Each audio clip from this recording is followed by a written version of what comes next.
સુરતના હજીરાની Messrs એલ&ટી company દ્વારા તૈયાર થયેલ ઇન્ટરસેપ્ટર C454 સિરીઝની છેલ્લી બોટ કોસ્ટગાર્ડને અર્પણ કરવામાં આવી છે।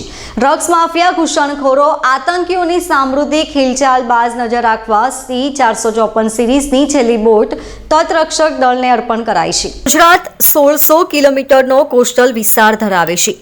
આ સમૃદ્ધ વિસ્તારમાંથી ડ્રગ્સ માફિયા, દાણચોરો, આતંકવાદીઓની ઘૂસણખોરીને અટકાવવા સરકાર દ્વારા આ નિર્ણય લેવાયો છે। આવી તમામ દેશ વિરોધી અસામાજિક તત્વોની યોજનાઓને જેટી હજીરા સુરત દ્વારા તૈયાર ઇન્ટરસેપ્ટર C454 સિરીઝની બોટ નિષ્ફળ બનાવવામાં સક્ષમ હોવાનું કહી શકાય છે, જેમાં વધુ એક બોટ ભારતીય તટરક્ષક દળ અર્પણ કરાઈ છે। સર્વેલન્સ, રડાર અને હથિયાર સાથે સજ્જ આ બોટના કારણે તટરક્ષકોને અનેક સુવિધાઓ મળી રહી છે। લાઇટ મટીરિયલના કારણે આ બોટ ઝડપી સમૃદ્ધમાં ફરે છે। ઓછી કિંમતમાં તૈયાર થયેલી આ બોટના કારણે દુશ્મન દેશથી આવનાર ડ્રગ્સ માફિયા, ઘૂસણખોર, આતંકીઓની સામૃદ્ધિક હિલચાલ ઉપર બાજ નજર રાખી શકાય છે। ભારતીય તટરક્ષક પ્રદેશ કમાન્ડર ઇન્સ્પેક્ટર જનરલ રાકેશ પાલેએ જણાવ્યું કે સ્વદેશી ઇન્ટરસેપ્ટર બોટ આઈબીનો ઉપયોગ કરીને निर्माण પામી છે, જેમાં એન્જિન, રડાર, નેવિગેશન, વેપનરી સિસ્ટમ જેવા સ્ટેટ ઓફ ધ આર્ટ સંસાધનોનો સામેલ છે। દરિયાઈ ક્ષેત્રમાં દુશ્મન દેશની કોઈ શંકાસ્પદ બોટ કે વ્યક્તિને ઇન્ટરસેપ્ટ કરી લે છે અને કારની જેમ તેનું એન્જિન તાત્કાલિક શરૂ થઈ જાય છે।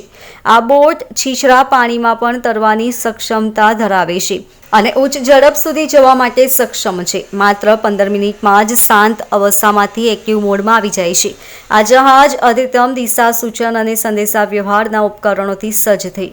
આ ઇન્ટરસેપ્ટર બોટ કમાન્ડર તટરક્ષક પ્રદેશના પ્રશાસન અને પરિચાલન નિયંત્રણ હેઠળ ગુજરાતમાંથી સંચાલિત કરવામાં આવશે અને હાલમાં ગુજરાતની સમૃદ્ધિ સરહદોમાં દરિયાકાંઠાની સુરક્ષા વધુ ચુસ્ત કરવા માટે ભારતીય તટરક્ષક દળને વધુ કાર્યક્ષમ બનાવશે, એમ પાલે ઉમેર્યું હતું। किसी भी राष्ट्र की सुरक्षा में उसकी कोस्ट लाइन की सुरक्षा बहुत महत्वपूर्ण होती है। ख़ासतौर पे गुजरात का जो कोस्ट है, क्योंकि वो बिल्कुल पाकिस्तान से सटा हुआ है, इसीलिए 1600 किलोमीटर की गुजरात की कोस्ट लाइन का प्रोटेक्शन, उसकी गार्डिंग भारत की सुरक्षा के लिए, गुजरात की सुरक्षा के लिए बहुत ही क्रिटिकल है, बहुत महत्वपूर्ण ये कोस्ट लाइन है। और कोस्ट गार्ड का रोल इसमें बहुत ही महत्वपूर्ण है, किसी भी तरह की इन्फिल्ट्रेशन को रोकने के लिए, स्मगलिंग को रोकने के लिए, और कोई भी इलीगल एक्टिविटी इन वाटर्स में ना हो, including illegal fishing. Coast guard Bharat की इस सुरक्षा में बहुत महत्व की एक कड़ी है और मैं मानता हूं कि जिस क्वालिटी की ये बोट है, कोस्ट गार्ड में इसका सम्मिलित होना कोस्ट गार्ड की ताकत को और बढ़ाएगा। कोस्ट गार्ड ने हमेशा अपने आप को ग्लोरी से कवर किया है, हमेशा शानदार स्टैंडर्ड्स अचीव किए हैं। मुझे आशा है कि इसी तरह से इनके एसेट्स में जिस तरह से बढ़ोतरी हो रही है, इस कोस्ट लाइन की ओर कोई भी दुश्मन, कोई भी क्रिमिनल नज़र उठा के नहीं देख सकता। मुझे संपूर्ण विश्वास है कि बोट इंडियन कोस्ट गार्ड्स के लिए गुजरात में बहुत महत्वपूर्ण सुरक्षा का एक साधन साबित होगी। तो जो आईबी हमारी कमीशन हुई है इंटरसेप्टर बोट, इसमें स्टेट ऑफ आर्ट इक्विपमेंट हैं, चाहे इंजन हो, चाहे नेविगेशनल रडार हो, चाहे वेपनरी सिस्टम हो। और ये जो बोट है, ये जो हमारा शिप है, ये 45 नॉट स्पीड करता है। अगर आप उसको किलोमीटर से अगर आप उसको जोड़ें तो करीब 80 किलोमीटर प्रति घंटा के हिसाब से चलेगा। और ये जो हमारी जो इंटरसेप्टर बोट है, ये होता है इंटरडिक्शन के लिए कि सपोज अगर आधे घंटे पहले या 1 घंटे पहले पता चला कि कहीं दुश्मन का कोई जहाज आ रहा है या कोई इंटेलिजेंस है, तो ये जो इंटरसेप्टर बोट है, ये कार की तरह स्टार्ट हो जाती है। 15 मिनट के अंदर ये जो है एकदम शांत अवस्था से एकदम जो है एक्टिव रोल में आ जाएगी। इस वेसल में लाइट, जैसा कि बताया था एल&टी शिपयार्ड के प्रोजेक्ट मैनेजर ने, जो एलॉय जो यूज़ किया है वो करीब 2.5 टाइम्स लाइटर है।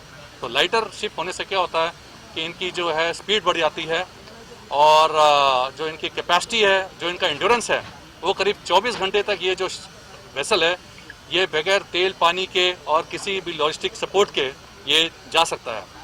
इसका हम उपयोग 24 माइल तक करते हैं, पर ज़रूरत पड़ने पर ये इंटरनेशनल मैरीटाइम बाउंड्री लाइन पे भी जा सकती है, जो हमारा जो बॉर्डर है इंडिया पाकिस्तान का या कहीं पे भी।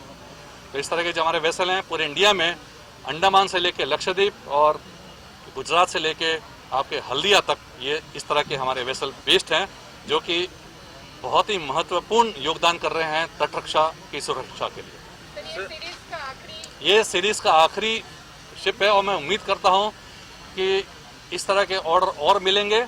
बट हमें इस बात की खुशी है मुझे कि सूरत में ये आखिरी शिप जो है इनॉग्रेट हुआ है, और मैं तहे दिल से धन्यवाद देना चाहता हूँ L&T शिपयार्ड का और बाकी सभी प्रोजेक्ट मैनेजर्स का कि जिन्होंने हमको मौका दिया कि इस वेसल की डिलीवरी यहाँ लें। और ये वेसल जो है हमारा गुजरात में आज बेस हो रहा है जखाऊ में, जो कि बॉर्डर जो पाकिस्तान की बॉर्डर से महत्व 70 या 80 माइल की दूरी पे है। और मुझे उम्मीद है कि वहाँ पे ये बेस होने के बाद में ये पहले दिन से ही अपना जो है रोल अदा करने लग जाएगा। सर कितनी बोट्स एक्चुअली गुजरात के अंदर इंटरसेप्टर इस तरह के हमारे पास में 16 बोट हैं गुजरात में। और इनफैक्ट आज हमारा एक नया शिप और कमीशन हुआ है 105 मीटर का गोवा में, जो हेलीकॉप्टर कैरिंग है। और ऐसे 2 जहाज और बड़े वाले हमारे यहाँ मार्च और जून में 2 और जहाज आने वाले हैं। उसकी वजह से हमारी जो तटरक्षा की सुरक्षा है वो और जो है बिल्कुल वो हो जाएगी, जो मतलब कोई और आ नहीं पाएगा। हर लैटिट्यूड लॉन्जिट्यूड पे एक हमारा जहाज वहाँ पे रहेगा। Bureau report LK star news सूरत।